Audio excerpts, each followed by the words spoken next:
This is the Inferno Podcast. It's the official podcast of UAB Athletics. Blazer fans, this is the place every week for an inside look into UAB Athletics.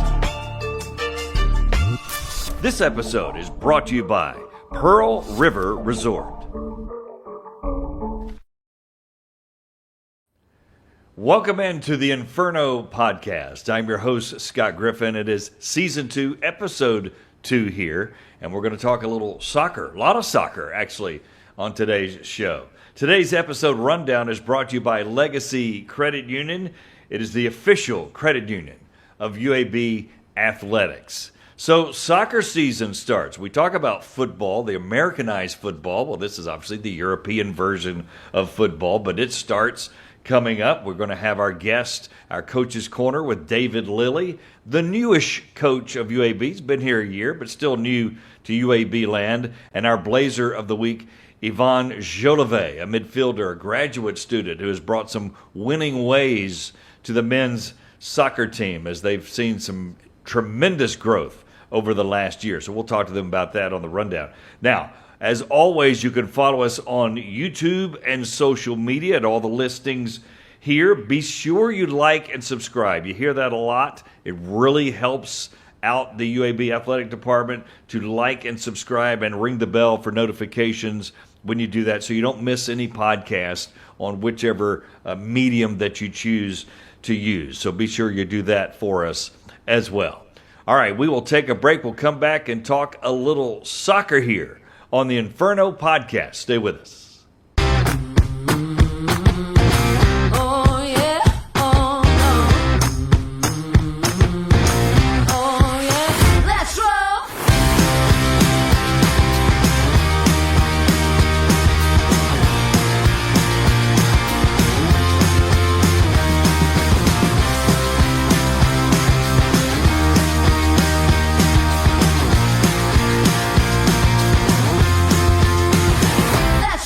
Trent Dilfer here, head football coach of the UAB Blazers. I want to tell you about my friends at Legacy Credit Union.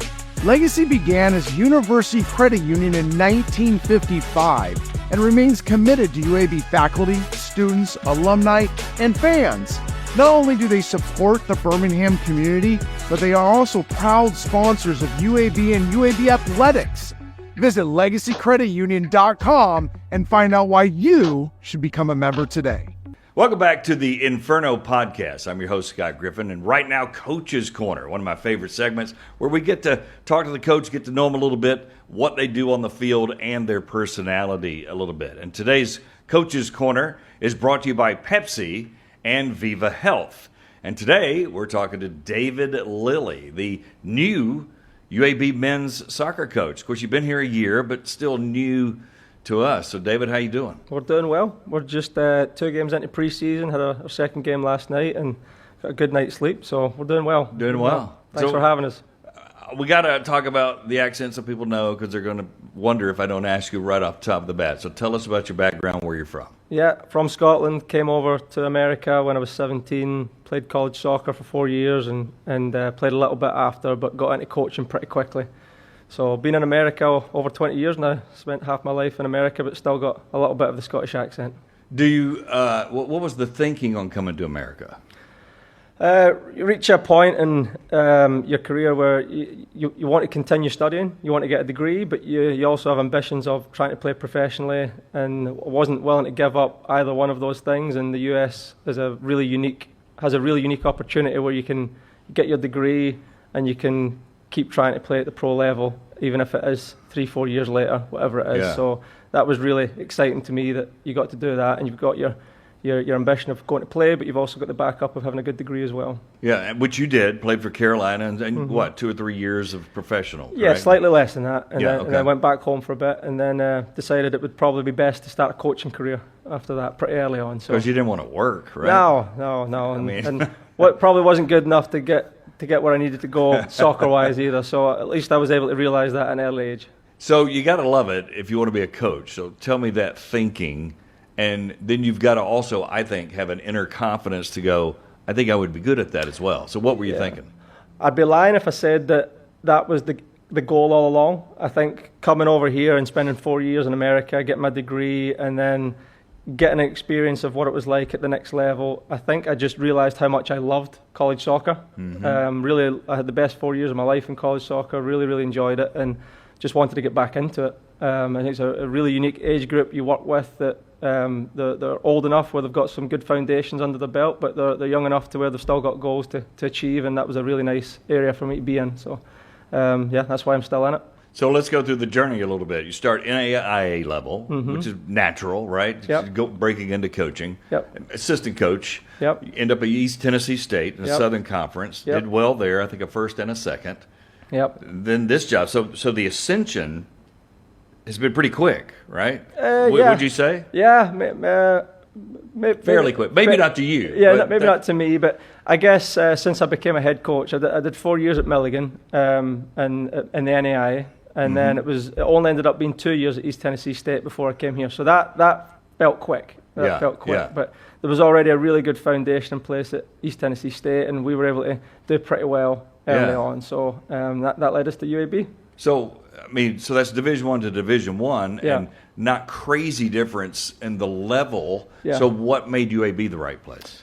I think the conference that UAB competes in is obviously a very, very tough conference, and the level of competition the SOCOM is very, very good, and a very tough conference. A lot of good teams in there, but the American it's a bit of a step up in terms of the teams you play in on a weekly basis. And I know this program has it's got a legacy of doing really well at the national stage and competing for championships at the highest level. So thought, why not try it out? We came down and visited with the family, loved the area, and all the pieces came together, and we're just trying to see if we can take it forward. Yeah, and so far he's doing that, because when David got here, for folks listening in, October 14th is etched into UAB soccer fans' memories, because that was before you got here. The last win, October 14th, 2022, do you get a win last year in your first year? So before we talk about that, what did you find when you got here? From facilities to the culture and everything, Yeah, well, I'm usually getting a job because something hasn't gone quite right. I mean, that's just the cycles. Yeah. Things go up and down, and each job I've got is because that's why the opportunity is there. So it was the same with UAB, and what I found when I first got here, facilities-wise, we're very blessed. There's a lot of great facilities here at UAB, a lot of good people. There was a core group of guys that were desperate to succeed, very annoyed at what had happened, and just wanted help, wanted direction, and that's something we've been able to do. Some of the staff that have helped us in previous jobs, we've been able to kind of get some momentum going, and the guys have bought in. The returners that are here this year, they're really bought in. We've got a year under our belt now, just over a year under our belt. They're really bought in, and we've been able to bring in some new guys that want to win as well, and we're just taking it a step at a time, trying to change the culture as best we can. But I think that was probably it. They just needed a little bit of direction, a little bit of help, and steer the culture in the right direction. So it sounds like you didn't just come in and get 12 new guys or 15 new guys. No, you kept some. Of course, you're going to bring some new in, but it wasn't a massive overhaul. No, there's been some turnover. There was some good things. I know it doesn't always seem that way. There was some good things happening, some good work done, and there's some guys that wanted to be successful. So there's no doubt it's not just the newcomers that have helped us. Yeah. It's been a collaborative effort, and there's a foundation here. So we're just trying to build on it as best we can. Was there a lack of confidence, or can you put your finger on what it was, or maybe it was different with each individual? Maybe. When you've not been on the winning side for a little bit, that can really affect your confidence and your self-belief a little bit. Yeah. So maybe a little bit fearful of making mistakes and fearful for the same things to happen again. It can be a difficult cycle to get out of when you're not feeling confident. So I think it was more so about trying to adjust the mindset a little bit. And last year, I think we did a good job being more difficult to beat. I think you'll see that in a little bit of the results. Some ties there, some wins there. I think we did a good job competing better. And this year we're trying to get on the front foot a little bit and see if we can do a little bit more than that. And it takes time. David Lilly, I guess, the head men's soccer coach. I don't think I'm a soccer aficionado, but I think what you just said, to play this game, you do have to be free mentally a little bit? Obviously, you know what you're doing. You've got plays. You've got responsibilities. But is there truth to that a little bit? No, there is. You can't be worried about what you were just talking about. No, that's it. There's got to be a structure in place, and I think that's something we've tried to do with the team, is create an identity that we all, and a vision for the program that we all buy into, we all believe in. And then within that, if everyone understands the principles, obviously there's freedom within that to express yourself. And we got some good players on the team this year that like to express themselves, and they're competitive. And this is very much a collaborative effort. It's not just the coaches telling people what to do. We've kind of established these guidelines together, and the guys hopefully now after a year and a half understand what's expected, and they're willing to work for it. Well, it's amazing. Again, 0-11 in 2023, and that's so long to even get a win before that, even in 2022, as we pointed out. Then last year, your first year, 4-6-5. Mm-hmm. And we were kind of joking as we were getting ready for the podcast. People might look at it and immediately glance, okay, that's a losing record. But my point was, from where you came, you only lost 6 of 15. Mm-hmm. Because there's 5 ties there. Yeah. Is that kissing up, or is that real? It's a valid point, but we're definitely not happy with what happened last year. We lost 6 games and we won 4, and it was a losing season, and we didn't position ourselves. We started off last season, I think it was 4-1-3. We only had 1 loss, and we positioned ourselves really well. Won our first conference game, and then we didn't win a game for the last 6 or 7 games. So the guys are well aware of what can be achieved when our minds are in the right place, and when the adversity hits, and when we get a proper punch in the mouth this year, we've just got to be able to be a bit more resilient and a bit more consistent. And I think if we do that, we'll be able to turn that around a little bit. But yeah, it was definitely progress overall last year, but we definitely had a better taste in our mouth from how the season ended. That's part of the psychology of coaching, right? You don't want to ever have them feel like that's okay to have a losing record, although, to your point, look at what it was. 100%. And we had to celebrate the small victories at the end of the year with the guys and get them in the right frame of mind. Like we did accomplish quite a bit last year in terms of progress, but that's not where we want to be. We want to be somewhere else with it. So. All right, David Lilly, our guest. So tell me, not that you have a cookie-cutter idea of a recruit, mm-hmm. but you've got to have a certain guy or mindset or whatever you're looking for in a recruit. Tell me what that is. I think the longer, maybe early on in my career, you were always looking for, man, where's the best player? Where's the best player talent, you can right? find? Yeah, where's the best talent you can find? But the longer I'm in it, the mentality is such a big piece of it. And no more so than when you're trying to get the mentality stronger within the group, because there's no doubt we've got some talented kids on the team, and I think the biggest step forward we can take this year, and it was evident in the game last night in pre-season, that the mentality needs to take a big step forward. So just the personality of knowing that when it gets difficult, and it's going to get difficult, we're in a tough conference, we try and play against the best teams that we possibly can. And when it gets difficult, we've got to be able to step up. Talent's not enough to step up. You've got to have something more in you. There's got to be something else in you that can drive you forward in those moments. And so when we're recruiting, we obviously need a good player. Yeah. And we need a certain level of athleticism to play in the conference and the teams we play against. And tactically, got to have a decent understanding as well, because we do demand a lot of them tactically. But the mental piece is massive for us now. So what is an identifier you might look for? So you're saying a winner. I want a guy that's got the talent and tactical skills, but that winning mentality. So how do you hone in to identify that in a recruiting process? Yeah, well, I mean... is it toughness? Is it... Yeah, it's toughness. Like you're watching what they're doing, obviously, when they're in and around the ball, and you're obviously looking at identifiers close to the ball, but you're also looking to see what happens when you don't have the ball. We expect a lot of our guys out of possession. We want to be very driven, we want to be attack-minded with and without the ball, but we also want them to be ambitious, we want to press the game, we want to make teams uncomfortable. When we're broke down, we want them getting behind the ball. We expect a lot of them, and that doesn't happen if you've got a weak mentality. So we're just always on the lookout for individuals that will add that to us as a minimum. Sometimes, and this may not be the case for you, but sometimes it just dawned on me that a coach comes into a sport, and sometimes soccer, and they have the opposite personality of maybe what they were as a player. Like I know the Oak Mountain coach that won 64 games in a row. Yeah. He was a goalkeeper, but his mentality was attack offensively. Yeah. And I'm like, that's because you probably would have hated that as a goalkeeper. So if you know what I'm asking there, is that the same for you? I don't know. Or is there more commonalities from what you were as a player? I think it's fairly balanced, honestly. I was a kind of in-between midfielder. I like to share the responsibilities of defending and attacking. Okay. And I like to get behind the ball. And I wasn't unbelievably talented as a player, but I worked very, very hard. And I think that's some of the principles that we ask our guys to do.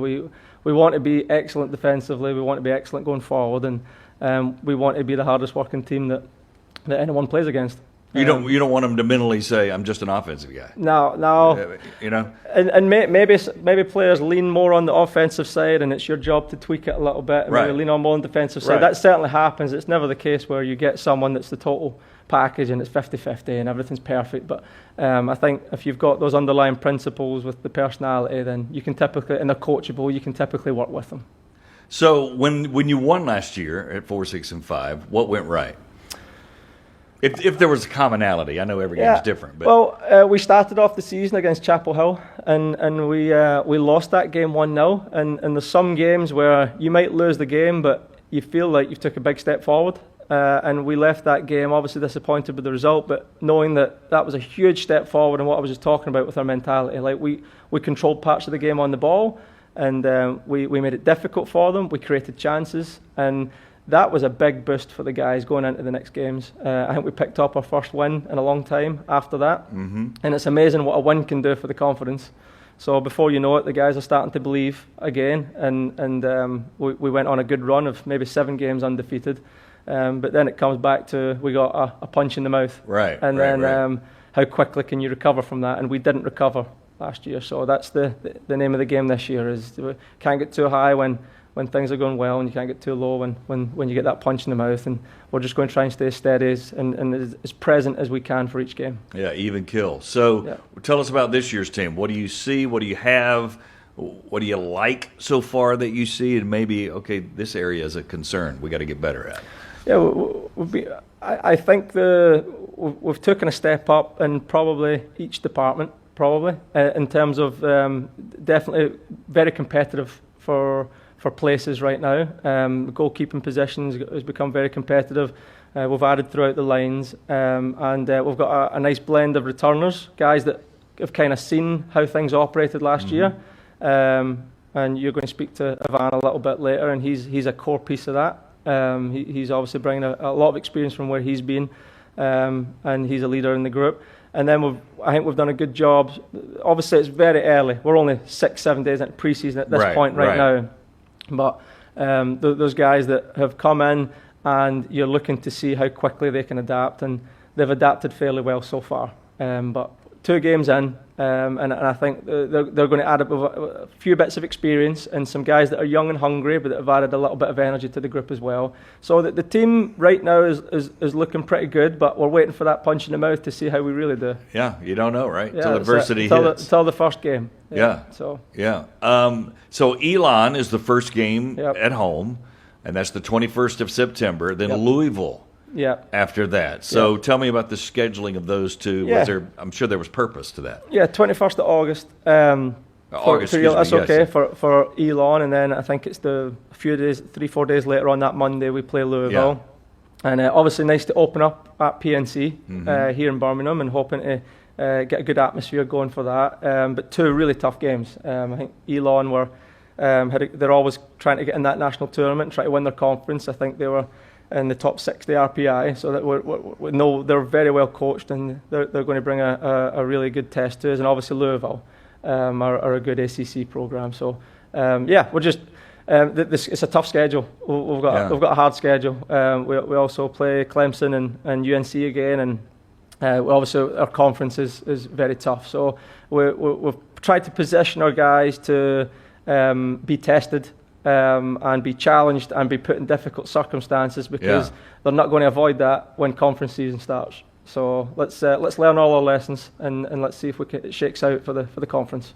Finally, have you found I think Birmingham's a pretty good soccer community because there's a lot of transient here with the medical and the financial districts. Yeah.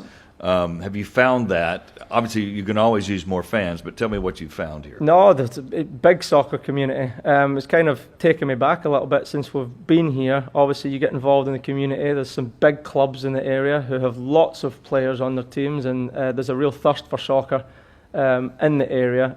Obviously, getting involved in the community and doing some projects, and you start to see that there's people excited about the sport. We've got the Birmingham Legion in town. That's it's an unbelievable thing to have right here on your doorstep, and we've got a good relationship with those guys. So the one thing we've definitely noticed since we got here is that there is a real strong soccer community in this area, which is really exciting. Yeah, that was my final question. I lied.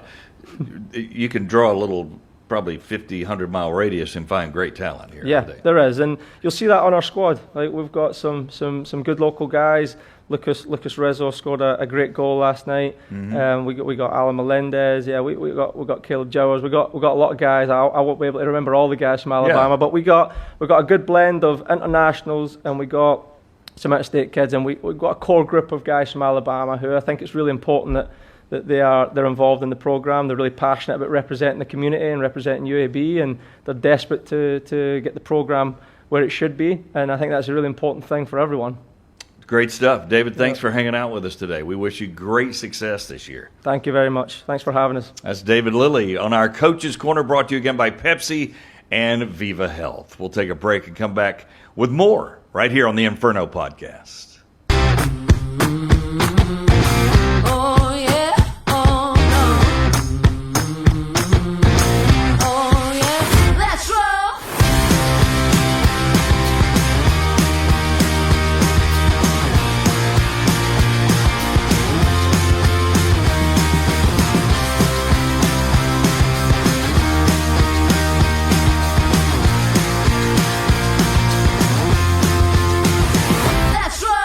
The if in life. It's a world of possibilities. If you go for a night out with friends. If you can keep an eye on your money along the way. If you know you have overdraft protection with no fee transfers from savings. When you get a low balance alert, it's easier to say yes to fun. If that sounds good, try Regions Life Banking. Stay ready for the if in life. Regions Bank embrace the if in life. Welcome back to the Inferno podcast. Scott Griffin here. Our Blazer of the Week is the midfielder for the men's soccer team, Yvan Jolivet from France. Yvan, thanks for hanging out with us. Thanks for having me. We appreciate you coming over. Let's go with your background now, because you didn't just stay here and homegrown here, obviously, in Birmingham. You're from France. So let's start with that journey from France, kind of like David, your coach, was talking about. You play, and then you want to come to America to go to college. What's the thinking on that? So I'm from Paris, France. Same as coach. Like, when I was like 17, 18, like, couldn't do both, like study and play. So I just chose to come to America to be able to do both. Came in 2021 to the University of Mobile. Yeah. Stayed 3 years there, graduated, and then came here. Gotcha. So graduate student here and already have a year under your belt here. We'll get into what you're studying in a moment. But Mobile was NAIA level, but really good soccer. Yeah, we won 3 times the regular seasons, 2 times the tournament of the conference. We went to 2 national finals, 2021, 2022. Yeah. So yeah, that was good. So used to winning. Yeah. So when David reaches out to you, was that part of it? Because besides talent, this guy's used to winning. Obviously, he coached in NAIA and he played too, so he knew the program. He knew my assistant coach there too, so that was like pretty straightforward. Yeah. So what made you choose UAB? Because to your point, it's more than soccer; it's also curriculum and everything like that. So one of the guys that played last year here, Chris McKenna, Scottish too. He played for Coach Lilly in ETSU. And before that, he played at Mobile too, so he knew him very well. So I just when he reached out to me, asked him like how it was and stuff. He said only good things, so I was like, yeah, I'm gonna go there. Okay, and you had other places you were considering, I'm sure, but Yeah. just chose UAB, Yeah. which is strong. But last year, your first year in the program, so kind of talk a little bit about they hadn't won in almost 2 years, year and a half, whatever it was, and you've got to come in. What did you find as a player when you came in, as far as the culture and the locker room and your teammates? So when I came, you come to a losing program, like 0 wins the year before. So I thought like the level wasn't gonna be that good, but when I came, like most of the players are like really good players. I think that was just the confidence and all that. Yeah. After the first win, it went well.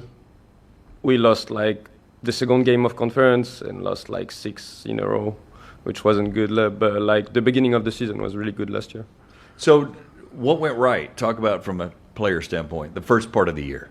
I think we all bought in of like how coach wanted us to play, cohesion in the team, those type of stuff. Yeah, Most of it. yeah. And then you lose, and then maybe you lose another one mid-season, and you go on a losing streak. That can kind of snowball as well, as we say here in America. So what happened there where you couldn't just grab a win? So we won against FAU the first game of conference, and then we went to Memphis where we lost like 2-0, but we felt like we played better than them. And still lost the game. The game after that, we lost 3-2 to FIU, and same like 0-0 like 5 minutes before halftime. We conceded 3 in a row, came back in second half 3-2, and then it just went like down and down and down. Tougher games. But didn't feel that we played that bad though during this streak. It's just the confidence that wasn't there. Yeah, that closeness, right? Of winning or losing. Yeah. Do you feel? Tell me what you feel your responsibility is to this team as an older player, graduate student, and coming from a winning background. Is that part of it, or? So in my old school, that was the opposite. At Mobile, I was like the youngest. Yeah. Of course, I was a freshman and stuff. Yeah. And now I'm kind of trying to help the freshmen, the sophomores, all the guys that comes in, because it's part of my role. Like 24 now, so Yeah, pretty you're an old man. Yeah, I know. Does David talk to you about that, saying we need that from you? Yeah. Besides your play, we need. But it's not only me though. It can be Alan Melendez too, for example, Matthias Lovegrove, Gustavo Barbosa. We have a lot of seniors this year, way more than last year. Yeah, that's good. So what do you see in off-season workouts? We're very early in practice, obviously, but you got a game coming up, very soon. So what do you see how the team's shaping up right now? So we had a good spring. We went undefeated during the spring, so that was good. Like to have like some cohesion in the group. Yeah. Help with confidence too, and I think like this preseason is more to help build that confidence again and go for the Lilly game to win it. Is your team more talented, do you think, this year than last year? Yes, a bit probably. We had like more than 10 recruits, so yeah. But they've got to mesh in. Yeah. So you've got to work on continuity and. I feel like it's more competitive for each position, as coach said. So we have like 2 goalkeepers that can start, like 4 or 5 players in the midfield, same in the back line, and same up front probably. Yeah. So yeah. So tell me what your thoughts are on the soccer community. I'm sure you get out and you see fans coming, and were you surprised to see Birmingham kind of be pretty good at soccer? I think, that's amazing here. You can you have all the small clubs around, which is like Hoover and stuff. You also have like Legion around, so we go at almost every game of Legion when they play at home. And you get people coming for the games. You sign autographs, which I never did before, for example. I think that's amazing. Yeah, it's kind of cool. Yeah, it's kind of the way it is back home, a little bit, right? Yeah, it is, definitely. Yeah, more of a celebrity a little bit. Your facilities are fantastic. You're probably surprised by that, too. Yeah, that's the best stadium I've ever played in college soccer, I'm talking about. Wow. Yeah. I didn't see better. We went to Louisville last year. I don't think there is better than here. That's good. And that's something that UAB can hang their hat on. This thing, because this is where the Legion, for folks not knowing, also plays a lot of games. They're now Protective Stadium, but kind of cool to have a pro team around too. Yeah, that is. Yeah. Talk a little bit about what you're going into. You said business. you weren't sure what facet. So obviously coming over here to play soccer and curriculum, they're equally important to you. Yeah. So I came here mostly for soccer. I would lie if I said like. Yeah.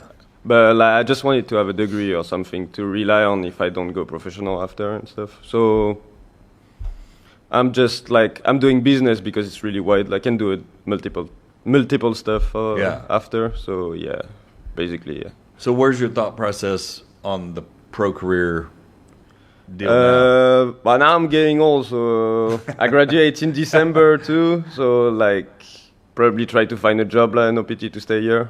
In Birmingham? Yeah, in Birmingham, I think. Wow, it's grabbed you. Yeah. What grabs you about it? I like the area. I think it's great. There's like everything you can find here. Yeah. All right. So that's pretty cool. So, but we just don't know what discipline yet.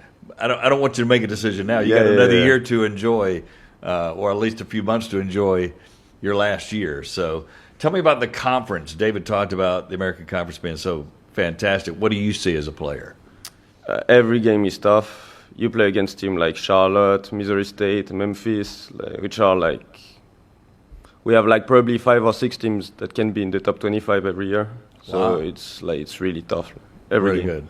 So it's probably the best of the American Conference as far as nationally speaking is the soccer landscape with so many teams in the top 25. For the American, yeah, probably. It's like, for soccer, you have like the ACC, that is like the best conference. Yeah. Probably Big Ten, and then we compete with Sunbelt, like probably. I gotcha. Yeah. So you're a midfielder. Yeah. Tell us your responsibilities, what you think you're good at, and then, man, I need to get better at this part. So you need to attack and to defend because you're in the midfield. I think I'm good at I'm good technically, so I can see the game before. I make good decisions on the pitch.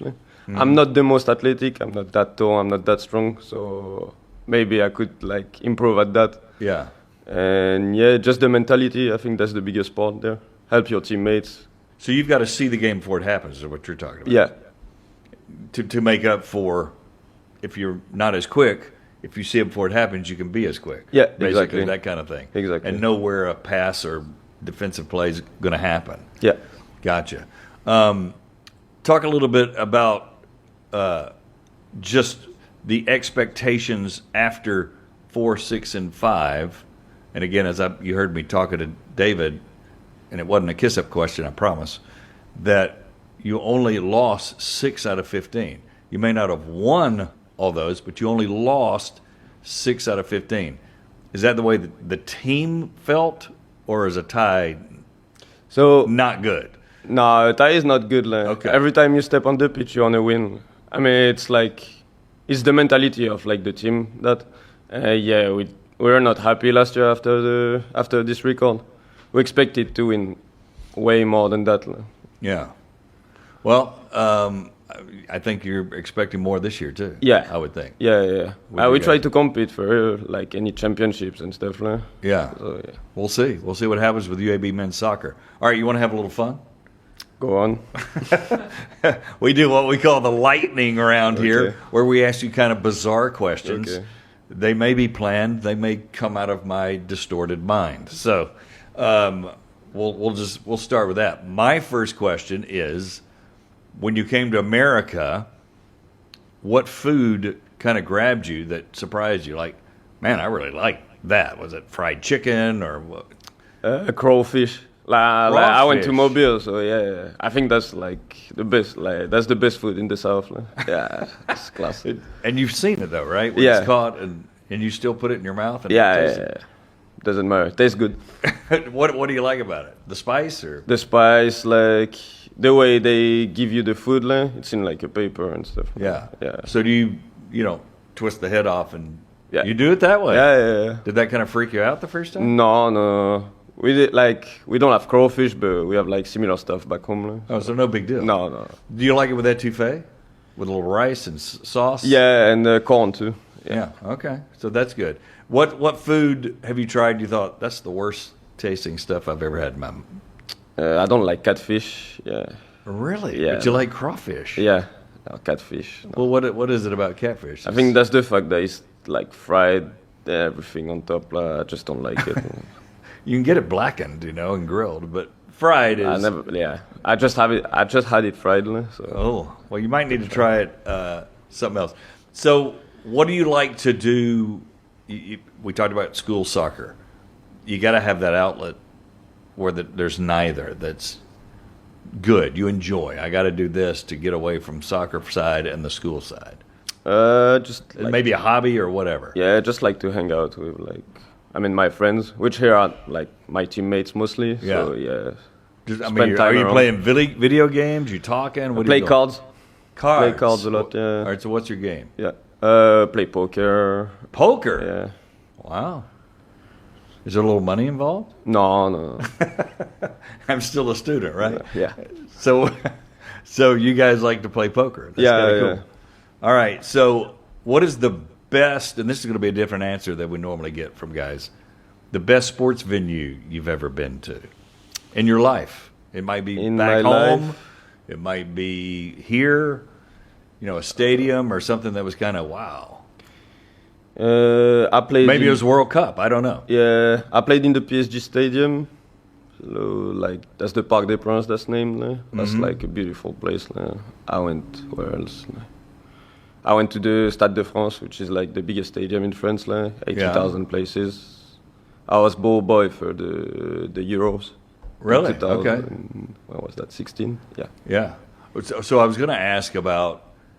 Did you ever go to the French Open? Were you ever at Tour de France when it came through, Like the French Open, I live like 5 minutes from there, back home, literally. Wow. So yeah, I've been like multiple times. So that's no big deal. No, I mean, yeah, that's amazing to go though. Yeah. Like that's always a big thing. Yeah. Tour de France, yeah, I've been like 2 or 3 times too. Yeah. I got you. Do you have a idol or a sports figure that you... Is it Messi or No, not Messi. We have like our best player in France is Zinedine Zidane. But then, yeah, I'd say probably. And he still him. plays? No, he's so retired. he's a legend. Okay. So now he's a coach. Oh, coach. Okay. He stopped coaching like 2 years ago, I think. Okay, but that's who you would Yeah. say is your idol there. When's the last time you've been home? 2 years ago now. 2 years. That was December. You got brothers, sisters? No, You're the only I do child. not. I do not. Yeah. Okay, but you got family back. Yeah. Will they come? This is your last time around. Will they? So I was supposed to graduate in May, so they came like end of April and beginning of May. My parents just to that, but I didn't graduate because I had 1 more semester of eligibility. Yeah. But yeah, that was great to see them though. Can they make it to a game before you? They made it. I played the summer too in Dothan, Alabama, so they watched the game there. Oh, they came. Yeah. All right, so that's good. That had to be a thrill for you. Yeah, that was fun. Yeah. What did they think of the food? Did Did you tell them what to order? Like they're a bit like picky, so they didn't like the food that much, but They're not used to it. no, exactly. At all. All right, thanks for playing the lightning round with us. We don't have any parting gifts for you, unfortunately, but but we appreciate you hanging out with us. Good luck this year. I think you guys are going to be good. I know the goal got to be just a winning record, right, and do as best as you can in the conference. Exactly, yeah. Yeah, so that's good stuff. Yvon Jolivet, midfielder, and you're just an outstanding guy, so we appreciate it, and we look forward to watching you play. Thank you. All right, Mr. Jolivet there from Francais. We'll come back and have more of the Inferno podcast in a moment. Oh yeah, oh no. Oh yeah, let's roll.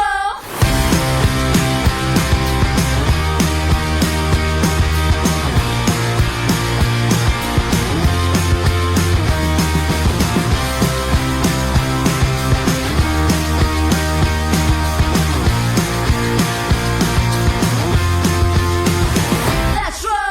Trent Dilfer here, head football coach of the UAB Blazers. Get out there and tackle your financial goals with a new credit card from Legacy Credit Union. Legacy offers multiple credit cards for whatever your financial objectives are. You can begin earning rewards today with a credit card from Legacy Credit Union. Legacy, the official credit union of UAB.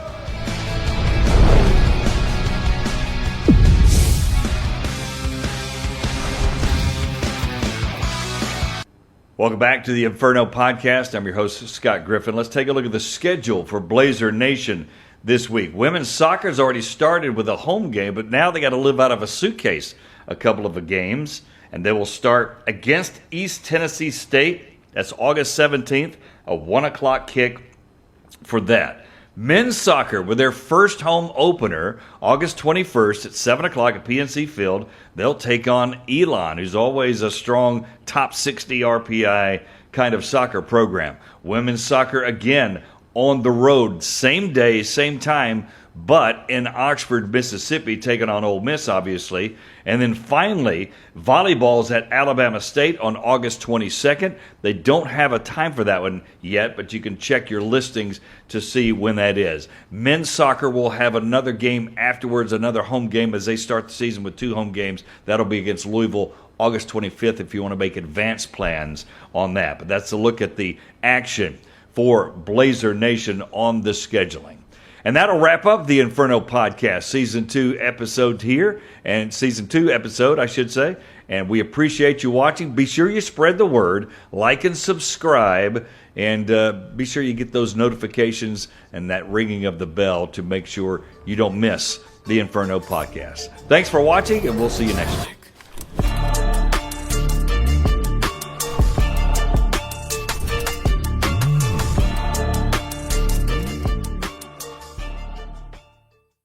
This has been a special presentation of Tony Kurre Radio.